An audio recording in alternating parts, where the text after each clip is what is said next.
Okay.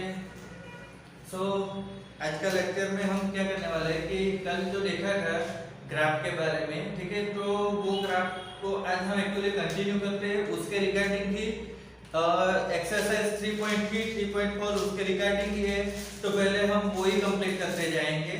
अब सबसे पहले देखो तो हम रिवीजन कर लेते हैं कि x अगेंस्ट t का जो ग्राफ होता है तो इसमें ये डिस्प्लेसमेंट होता है, ये टाइम होता है। अब यहाँ पर हम जो डिस्प्लेसमेंट होता है उसको क्या करते हैं, y एक्स पर लेते हैं, टाइम को x एक्सिस पर लेते हैं। फिर ये ग्राफ हमारा कैसा दिया है, ठीक है, ये स्ट्रेट लाइन है या ऐसा कर्व है, ये जो ग्राफ हमारा होगा उसका जो स्लोप होता है, ठीक है, ये कोई एंगल बना रहा है या फिर यहाँ पर कोई एंगल बन रहा है, तो ये ग्राफ का जो स्लोप होगा वो tan थीटा होगा। और tan थीटा क्या होता है, AB अपन BC, AB अपन BC। तो AB की वैल्यू जो होती है वो आप देखो तो क्या होगी कि AB को y अक्ष पर इलोंगेट करके और BC की जो वैल्यू है तो वो x अक्ष पर इलोंगेट करके मिलेगी।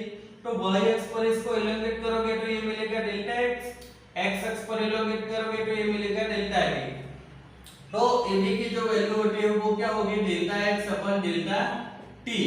और ये डेल्टा x डिस्प्लेसमेंट है, डिस्प्लेसमेंट अपन टाइम, तो यही चीज हमको एक्चुअली वेलोसिटी देती है।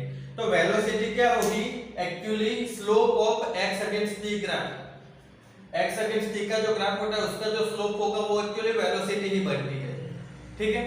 तो ये चीज हमको याद रखनी है कि वेलोसिटी कैसे आती है, तो tan थीटा होता है, tan थीटा AB अपन BC बनेगा और वो क्या होगा डेल्टा x अपन डेल्टा t, तो वो हो जाएगा वेलोसिटी। अब इसी के ऊपर से हमको एक्सरसाइज करनी है 3.3।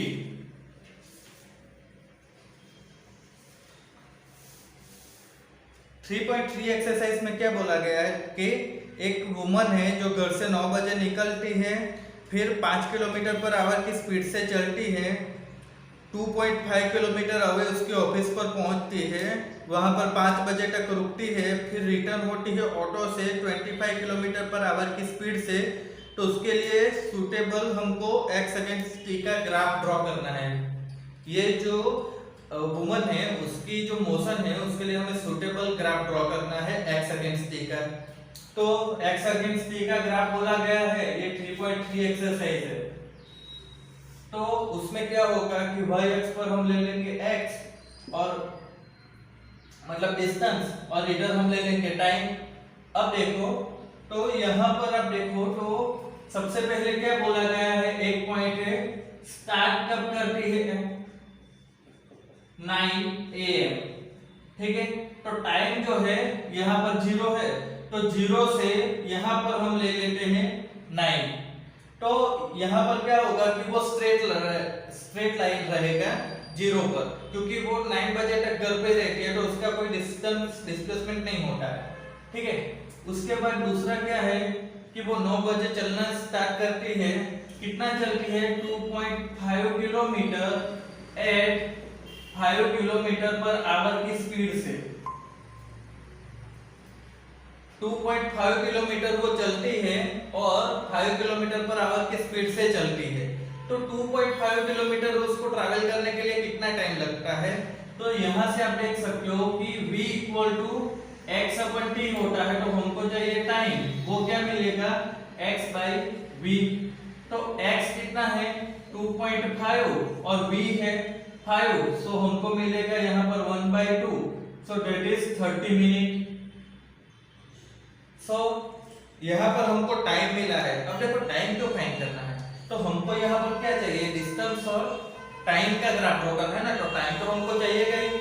यहाँ पर हमको वेलोसिटी की जरूरत नहीं है, बट वेलोसिटी की हेल्प से हम टाइम फाइंड कर सकते हैं, इसलिए वेलोसिटी दी है। हमको x अगेंस्ट t का ग्राफ है तो टाइम ही चाहिएगा। तो अब देखो कि क्या होता है कि 30 मिनट में क्या करती है कि वो 2.5 किलोमीटर पर चल रही है। तो यहाँ पर हम क्या करते हैं कि 2.5 किलोमीटर ले लेते हैं। अब यहाँ पर 9 है तो यहाँ पर हम 9:30 ले लेते हैं, ठीक है। तो ये क्या होगा कि ये 2.5 किलोमीटर पर कब पहुंचेगी 9:30 को। फिर क्या बोला गया है, stay at office till 5 PM। तो 5 PM तक वो ऑफिस में रहती है। तो ऑफिस में रहती है मतलब क्या होगा कि वो कोई डिस्प्लेसमेंट नहीं करती है। तो डिस्प्लेसमेंट नहीं करती है तो वो ग्राफ कैसा आएगा, सीधी लाइन, हॉरिजॉन्टल लाइन, ठीक है। तो वो लाइन क्या होगी, इस तरीके से आ जाएगी। और कब तक आएगी, तो 5 PM तक। तो वो इस तरीके से आएगी। उसके बाद क्या बोला गया है कि रिटर्न होती है घर पे। तो रिटर्न बाय 25 किलोमीटर पर आवर की स्पीड से। अब देखो 25 किलोमीटर पर आवर की स्पीड से दिया गया है, तो इसका मतलब क्या होगा कि यहाँ पर डिस्प्लेसमेंट तो नहीं दिया गया है, बट डिस्प्लेसमेंट क्या होगा, तो वो 2.5 किलोमीटर ही रहेगा ना, उसमें थोड़ी कोई चेंज आ रहा है। ऐसा कुछ थोड़ी बोला गया है कि वो ऑफिस से कहीं और जा रही है फिर घर पे आ रही है, ऑफिस से सीधा घर आ रही है। तो घर से ऑफिस जाने का डिस्टेंस 2.5 किलोमीटर था, तो ऑफिस से घर का भी 2.5 किलोमीटर ही रहेगा। बट अब हमको यहाँ पर अगेन वेलोसिटी ही दिया है, हमको यहाँ पर टाइम चाहिए। हम ग्राफ किसका ड्रॉ कर रहे हैं, x अगेंस्ट t का। तो टाइम चाहिए कि कितने टाइम में ऑफिस से रिटर्न हो रही है घर पे।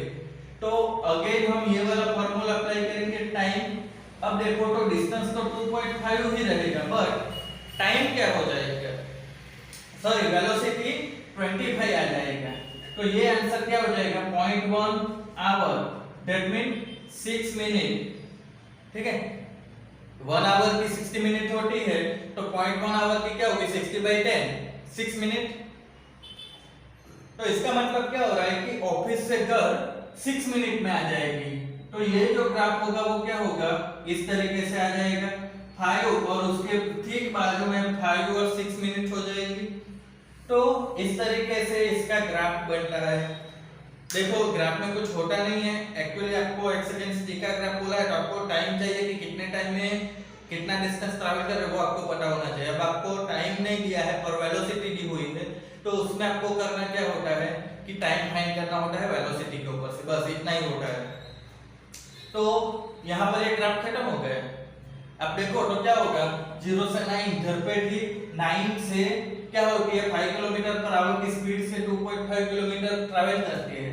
तो यहाँ पर देखो ये जो स्लोप आ रहा है ना, इसका आप AB अपन BC करोगे ना, ठीक है, तो ये आपको क्या मिलेगा 5। ये x अगेंस्ट t का ग्राफ हो गया है। x अगेंस्ट t का ग्राफ जो होता है उसमें आप स्लोप निकालो, वो क्या बनता है, वेलोसिटी बनती है ना। तो यहां से आप जो स्लोप निकालोगे वो स्लोप क्या होगा 5। यहां से आप स्लोप निकालोगे ना, वो क्या होगा 25, ठीक है। तो यहां पर ये न्यूमेरिकल खत्म हो गया। कोई डाउट है,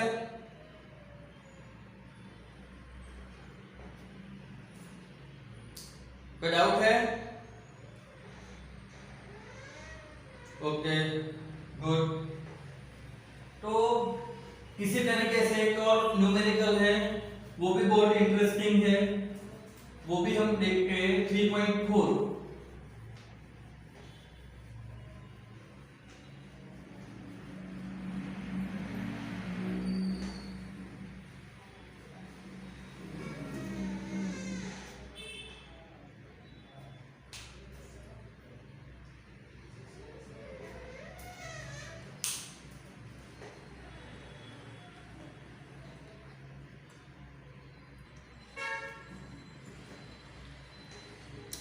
थ्री 3.4 में हमको बोला गया है कि एक drunker walking a narrow line 5 step forward 3 step backward ऐसा कर रहा है, 5 स्टेप फॉरवर्ड 3 स्टेप बैकवर्ड ऐसा ही कर रहा है मोशन। तो उसके लिए भी हमको x अगेंस्ट t का ग्राफ प्लॉट करना है, और वो ग्राफ में क्या होगा कि आपको 1 मीटर का एक स्टेप लेना है और टाइम भी 1 मीटर के लिए 1 सेकंड लेना है, ऐसा बोला गया है। तो 13 मीटर के लिए कितना टाइम लगता है वो भी हमको फाइंड करना है। सबसे पहले समझ लो कि यहाँ पर x अगेंस्ट t का ग्राफ में प्लॉट करना है, ठीक है। तो x अगेंस्ट t का ग्राफ प्लॉट करना है, x अगेंस्ट t का। अब यहाँ पर हमको कंडीशन क्या है कि 5 स्टेप फॉरवर्ड है और 3 स्टेप बैकवर्ड है, मतलब 5 स्टेप आगे चलता है फिर 3 स्टेप पीछे आता है, 5 स्टेप आगे जाता है 3 स्टेप पीछे आता है, इस तरीके से वो मोशन करता रहता है। अब यहाँ पर क्या होगा, 1 step equal to 1 metre and time 1 second. 1 second के चलने के लिए 1 मीटर का डिस्टेंस ट्रैवल होगा और 1 सेकंड का टाइम लगता है। अब 30 मीटर चलने के लिए कितना टाइम लगेगा वो हमको बाय ग्राफिकली बताना है। तो यहाँ पर क्या होगा कि 30 मीटर चलना है, तो जो डिस्टेंस है हमारा वो तो 30 मीटर हमको पता चल गया। तो हम क्या करेंगे कि यहाँ से 1 2 3 4 5 6 7 8 9 10 11 12 13, ठीक है, ये हमने 13 मीटर ले ली। इधर 30 मीटर चलना है वो तो ले लिया। अब टाइम कितना लगेगा वो पता नहीं है, बट टाइम मेजर कैसे करेंगे कि एक स्टेप में 1 सेकंड लगता है। तो अब हम यहाँ पर स्टार्ट करते हैं। तो देखो कि 5 स्टेप पहले चलता है तो 5 स्टेप फॉरवर्ड हुआ, तो 5 स्टेप चलने के लिए टाइम कितना लगता है, एक स्टेप का 1 सेकंड, तो 5 स्टेप का क्या होगा 5 सेकंड यहाँ पर आएगा। अब ये टाइम जो है वो सेकंड में हम ले रहे हैं, तो ये 5 सेकंड हो गए। अब 5 स्टेप फॉरवर्ड के बाद 3 स्टेप बैकवर्ड है, तो इसका मतलब क्या होगा कि 5 पर जाने के बाद वो क्या हो जाएगा 2 पर आ जाएगा। तो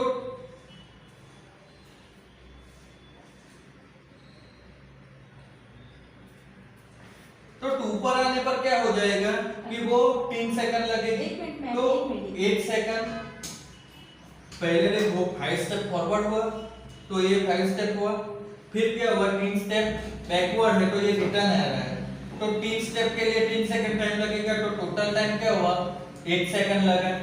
फिर क्या होता है कि अगेन वो प्रोसेस रिपीट करता है, कौन सी, ये वाले 5 स्टेप फॉरवर्ड 3 स्टेप बैकवर्ड की। तो यहां पर क्या होगा कि अब 2 से 5 हमको कैलकुलेट करना है, तो 2 से 5 क्या हो जाएगा 7,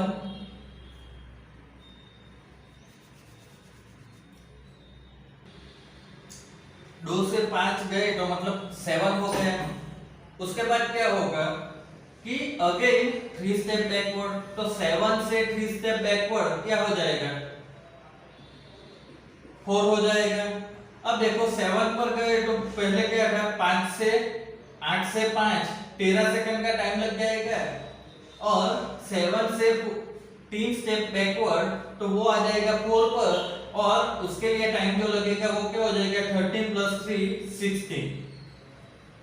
अब होगा क्या, ये प्रोसेस तो रिपीट होती रहती है, तो 4 से अगेन 5 स्टेप फॉरवर्ड होता है तो वो क्या हो जाएगा 9 पर पहुंचेगा। अब 9 पर पहुंचेगा तो क्या हो जाएगा कि टाइम जो होगा वो 16 + 5 21।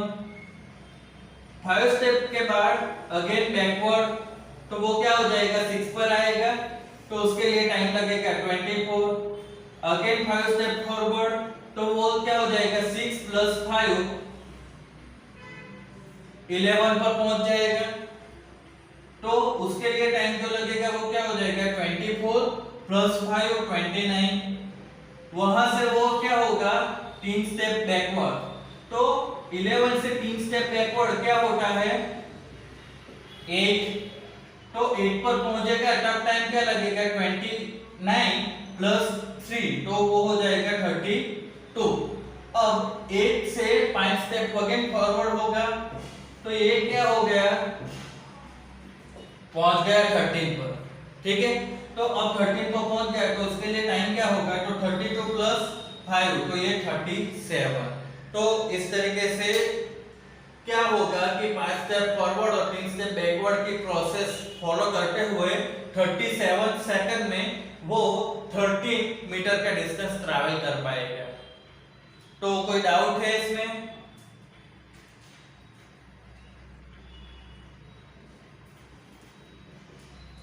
Okay, very good. समझ गए आप लोग?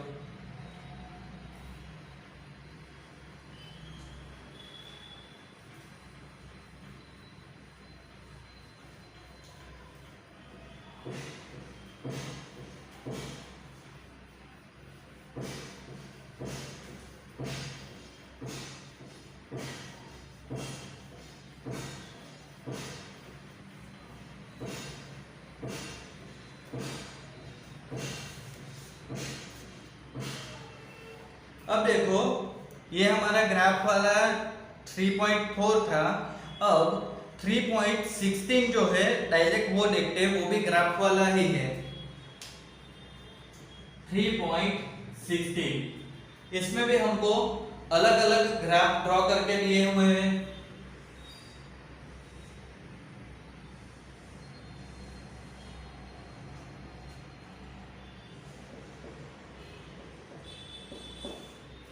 ये x अगेंस्ट t का एक ग्राफ है। अब यहाँ पर हमको अलग अलग ग्राफ दिए हुए, तो सबसे पहले मैं ग्राफ ही बना लेता हूँ।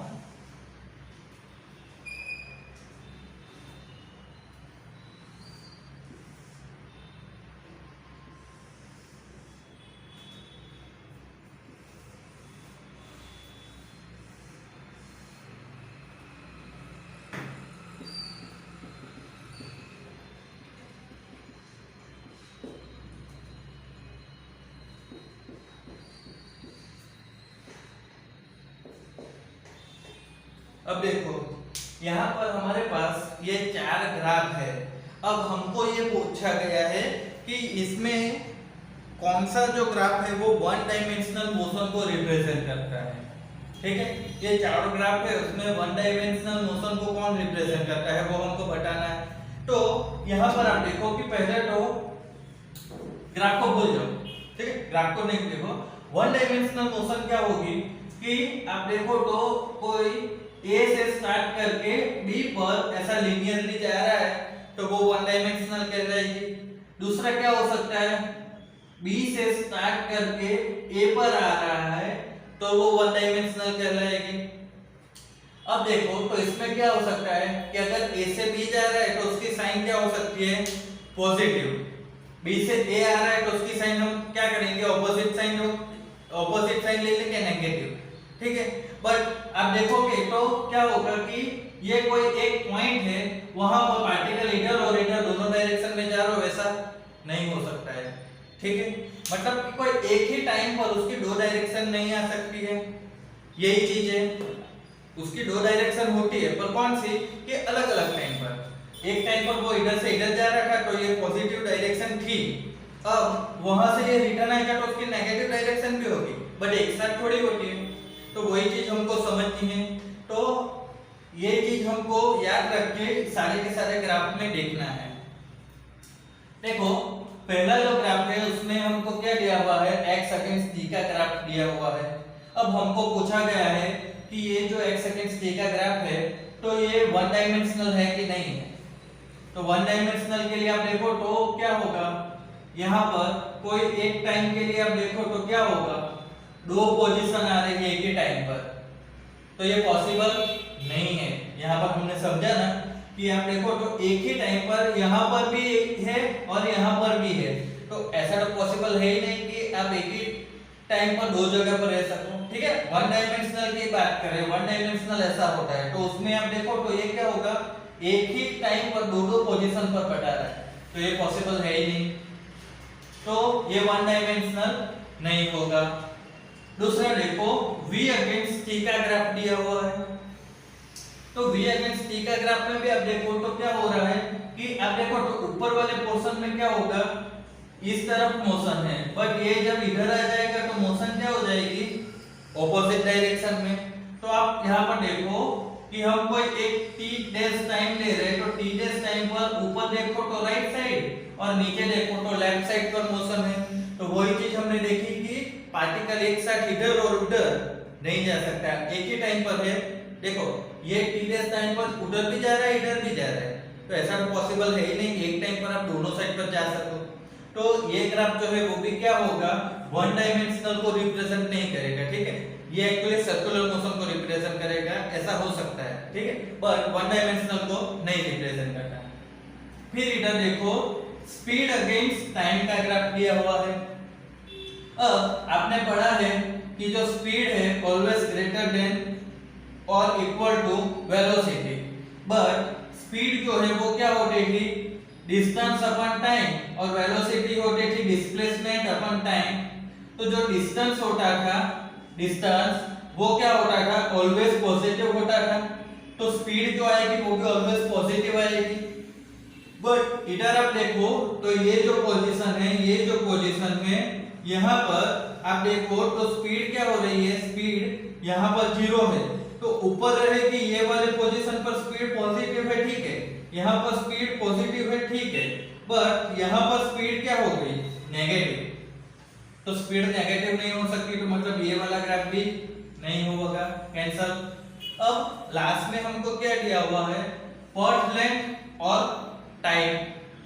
अब पाथ लेंथ हम किसे बोलते थे कि ए और बी, तो ए से बी पर हम ये पार्ट से भी जा सकते हैं, इससे भी जा सकते हैं, इससे भी जा सकते हैं, ठीक है, या फिर हमने वो एक न्यूमेरिकल भी देखा था, ठीक है, जिसमें क्या था, P से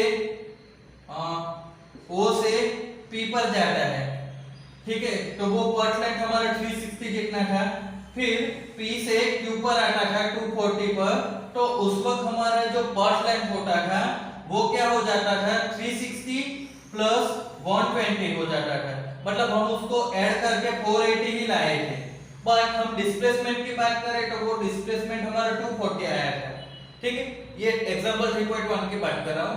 तो होता क्या है एक्चुअली कि जो पाथ लेंथ है वो ऑलवेज ऐड ही होता है ना, पाथ लेंथ मतलब टोटल आपने कितना डिस्टेंस ट्रैवल किया वो आपका पाथ लेंथ है, तो वो क्या होता है कि ऑलवेज ऐड होता है। अब आप देखो तो यहाँ पर 0 से स्टार्ट करके ये क्या हो रहा है, यहाँ पर ऐड हो रहा है, बट ये पॉइंट के बाद इधर आप देखो तो ये क्या हो रहा है, डिक्रीज हो रहा है। तो हम कभी भी पाथ लेंथ को डिक्रीज थोड़ी करते हैं कि इधर गया फिर इधर आया, तो टोटल हम ऐड ही करते हैं पाथ लेंथ के लिए। अगर डिस्प्लेसमेंट होता तो हम वो माइनस कर देते, वो ठीक है, बट यहाँ पर पाथ लेंथ दिया हुआ, तो पाथ लेंथ तो क्या हो जाएगा, जैसे सपोज आपका स्कूल से घर जाते हो तो वो डिस्टेंस 5 किलोमीटर है, और घर से स्कूल आते हो तो भी क्या होगा 5 किलोमीटर, तो टोटल आपका 10 हो जाएगा, बट आपका डिस्प्लेसमेंट 0 होता है। तो यहाँ पर तो actually distance total path length की हम बात कर रहे हैं, तो पाथ लेंथ तो ऐड ही हुआ 5 प्लस 5, ठीक है। तो यहाँ पर एक्चुअली ग्राफ में क्या बता रहा है कि कुछ ऐड होने के बाद डिक्रीज हो रहा है, मतलब नेगेटिव हो रहा है, तो ये चीज भी पॉसिबल नहीं है। तो होता क्या है कि ये भी नहीं आएगा। तो ये क्या था कि आपको वन डायमेंशनल मोशन के लिए ग्राफ बताना था, पर चारों में से कोई नहीं है, ठीक है। तो कोई डाउट है इसमें? अब देखो 3.17 एक्सरसाइज, ये भी ग्राफ वाला ही है। इसमें क्या बोला गया है कि यहाँ पर 0 टाइम है, तो ये t लेस देन 0 टाइम, मतलब ये वाला पोर्शन, तो ये वाला पोर्शन जो है ये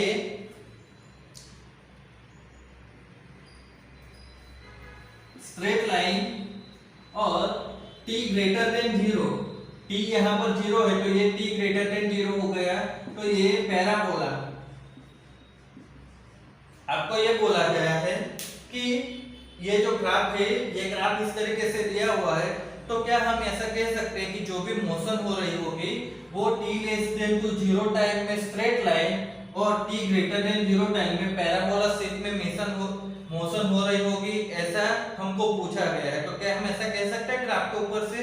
तो ऐसा बिल्कुल नहीं कह सकते, ठीक है, क्योंकि जो x अगेंस्ट t का जो ग्राफ है, ये ग्राफ कभी भी ट्रेजेक्टरी नहीं बनाता। जो भी ऑब्जेक्ट की मोशन की ट्रेजेक्टरी होगी वो x अगेंस्ट t का ग्राफ नहीं बताता है, ठीक है। वो अगर आप देखो तो ये वाला ग्राफ क्या है, t लेस देन मतलब t इक्वल टू 0 टाइम से पहले स्ट्रेट लाइन है और फिर पैराबोला होता है, तो ऐसा जरूरी नहीं है। क्योंकि आप एक देखो तो जब हम कोई ऑब्जेक्ट को फ्री फॉल करवाएंगे, ठीक है, फ्री फॉल का मतलब क्या होगा, सिंपल समझो कि ऑब्जेक्ट इधर है, ठीक है, अब मैंने इसको इधर से छोड़ दिया, तो क्या होगा, ड्यू टू ग्रेविटी वो सिर्फ नीचे ही जाएगा, मैंने उसके ऊपर कोई फोर्स नहीं दिया फिर भी वो नीचे जा रहा है ड्यू टू ग्रेविटी। तो इस तरीके का जो होता है उसको बोलते हैं फ्री फॉल। तो फ्री फॉल का जब होगा तब हम देखेंगे तो क्या होगा कि उसमें x अगेंस्ट t की हम बात करेंगे। तो यहाँ पर क्या हो जाएगा 0 0। तो जैसे जैसे टाइम बढ़ेगा, ठीक है, डिस्प्लेसमेंट क्या होता जाएगा, कम होता जाएगा नीचे की ओर। तो इस केस में क्या होता है कि आप देखो तो स्ट्रेट लाइन मोशन में आएगा, ये सीधा ही जा रहा है नीचे की ओर। तो होता क्या है कि कोई भी जो x अगेंस्ट t का ग्राफ होता है वो ऑब्जेक्ट के मोशन का ट्रेजेक्टरी हमको नहीं बताता है, ये चीज हमको समझनी है। तो ग्राफ का शेप देख के वो सिर्फ आप ऑब्जेक्ट के मोशन का ऐसा नहीं बोल देने का, बस इतना ध्यान रखने का।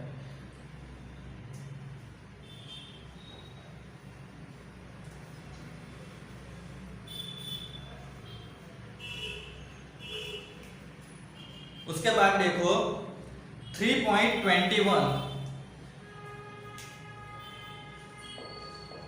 ये जो ग्राफ है, ये ग्राफ भी क्या है एक्चुअली आपका x अगेंस्ट t का ग्राफ ही है, तो वो भी हम समझेंगे।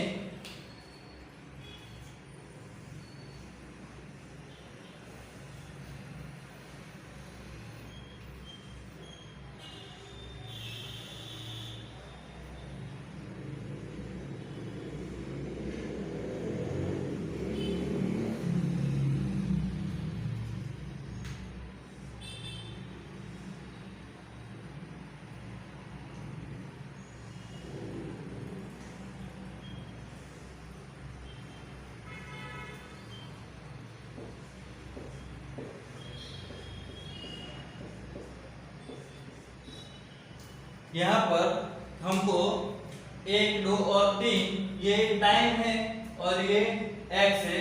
x अगेंस्ट t के ग्राफ में हमको 1 2 और 3 टाइम इंटरवल दिए हुए हैं। अब ये टाइम इंटरवल दिए हुए हैं तो उसमें हमको कुछ चीजें फाइंड करने को बोला गया है कि एवरेज स्पीड सबसे ज्यादा किस में है और सबसे कम किस में है, एंड स्पीड की जो साइन है एवरेज वेलोसिटी की वो सबके लिए हमको साइन भी देनी है। तो ये सब जो उससे पहले एक चीज समझ लो कि सबसे ज्यादा स्पीड और सबसे कम स्पीड किसमें होती है वो देखना है। तो हमने क्या देखा था, x अगेंस्ट t का ग्राफ होता है इस तरीके से, तो इसका जो स्लोप बनेगा a b और c, तो स्लोप क्या होगा tan थीटा, ठीक है, ये थीटा हो तो tan थीटा होगा, ab अपन bc, ये उसका स्लोप होगा। अब होता क्या है कि जो tan थीटा है वही क्या होता है कि वेलोसिटी होती है। अब समझो कि वेलोसिटी होती है तो वो क्या होगी प्लस और माइनस, बट हम अगर सिर्फ उसका मैग्नीट्यूड ले तो वो हो जाएगी स्पीड। तो होता क्या है कि यहाँ पर tan थीटा हम फाइंड करेंगे तो सबसे ज्यादा जिसका tan थीटा आएगा वो हो जाएगी उसकी सबसे ज्यादा स्पीड।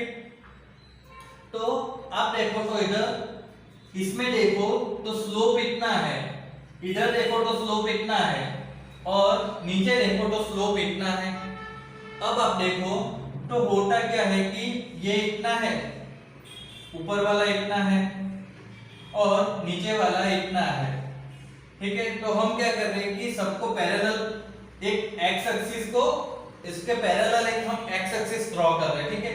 ये वाला इधर है तो यहाँ पर एक थीटा एंगल बनाएगा यहाँ पर इस तरीके से, ठीक है, ये इस तरीके से, ये इस तरीके से। तो होता क्या है कि यहाँ पर एक्स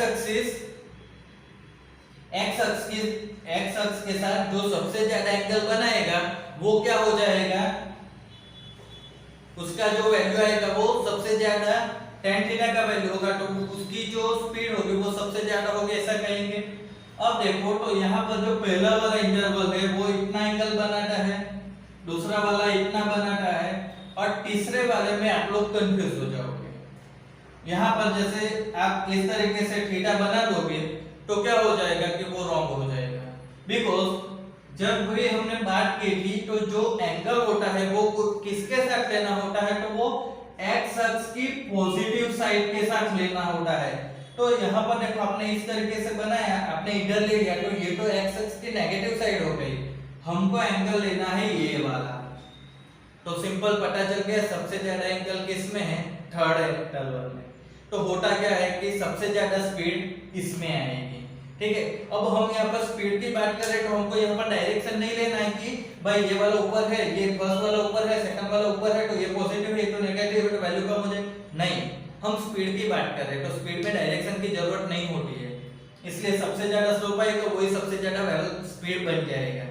ठीक है, तो यहाँ पर क्या होगा कि हमको जो एंगल लेना था तो वो थर्ड वाला जो होता है उसमें सबसे ज्यादा एंगल आएगा, तो थर्ड वाला क्या हो जाएगा कि सबसे ज्यादा स्पीड हो गया।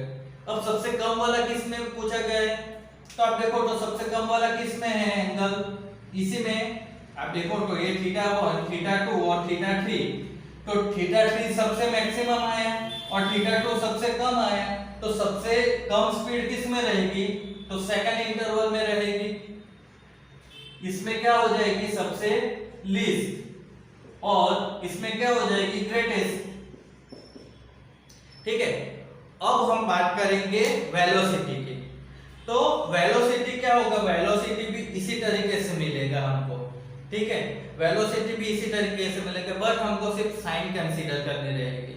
तो अब देखो कि ये वाला ग्राफ क्या है, ऊपर की ओर जा रहा है, इधर ग्राफ मिल रहा है, तो इसकी साइन क्या आएगी पॉजिटिव, ये वाला भी ऊपर की ओर जा रहा है तो इसकी साइन भी क्या आएगी पॉजिटिव, बट ये वाला ग्राफ क्या हो रहा है नीचे की ओर जा रहा है। ठीक है, अगर आप समझो तो इसका जो थीटा है वो क्या है ग्रेटर देन 90 है, तो tan थीटा क्या हो जाता है लेस देन 0। ठीक है, tan थीटा ग्रेटर देन 90 तो tan थीटा क्या हो जाता है लेस देन 90, तो मतलब क्या हो जाता है velocity less than 90 less than 0, मतलब कि वेलोसिटी नेगेटिव हो जाएगी, तो इसमें क्या हो जाएगी वेलोसिटी नेगेटिव आएगी, तो ये उसकी साइन रखनी थी तो वो इस तरीके से हम रख देंगे। तो अब इसमें कोई डाउट है?